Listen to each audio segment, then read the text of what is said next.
Magandang araw po sa ating lahat. Ang ganda ng Pilipinas, mahalin po natin ito. At sa ibang bansa, sana po ay nasa mabuti kayong kalagayan. Ang pag-uusapan po natin ngayon, i-congratulate po natin ang Davao City Tourism. Second place po sa isang competition sa Mindanao in a recently concluded Tourism Champions Challenge with a winning project, A Way of Life. Motto'y title sa ilang project nila, Inherited Preservation of the Unwavering Legacy of Cultural and Sustainable Tourism of Davao City, Cadayawan Village. Diri manggod sa Davao, we always pay tribute sa mga tribes, no? Brother indigenous people and our brother Muslims. Reason, sila po ang nagsimula dito.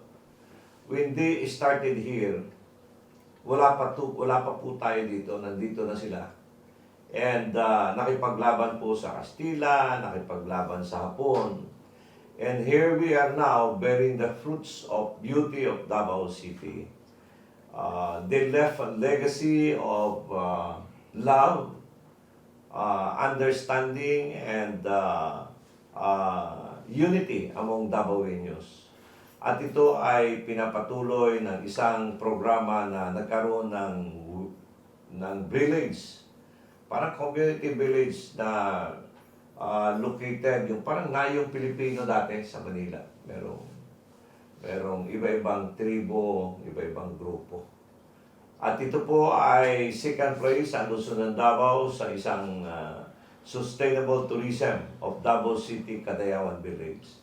Congratulations, Mayor Baste, for the award under your leadership. At of course, kay Jennifer Romero, ang City Tourism Officer, OIC, Officer in Charge ng City Tourism. Maraming ginagawa ang City Tourism. Comprehensive ito. Connected to other source of tourists galing sa Manila, sa Cebu. That is why we are very careful in handling our tourists or visitors in the city of Davao. We want to make sure that these services are fair, comfortable sa mga bisita natin dito sa Luzon ng Davao. And yearly, nagkaroon tayo ng ginagawa natin, ang Cadayawan Festival.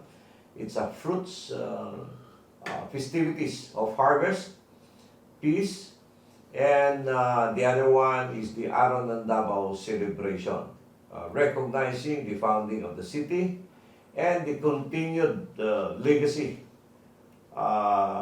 and reminders of where we are now as the city of Davao.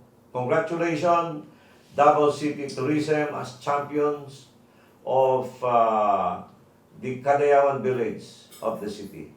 Congratulations to the leadership of Mayor Baste. God bless Philippines. Ang ganda ng Pilipinas, mahalin po natin ito. This is Danny Dayanghirang from Davao. Maraming salamat po.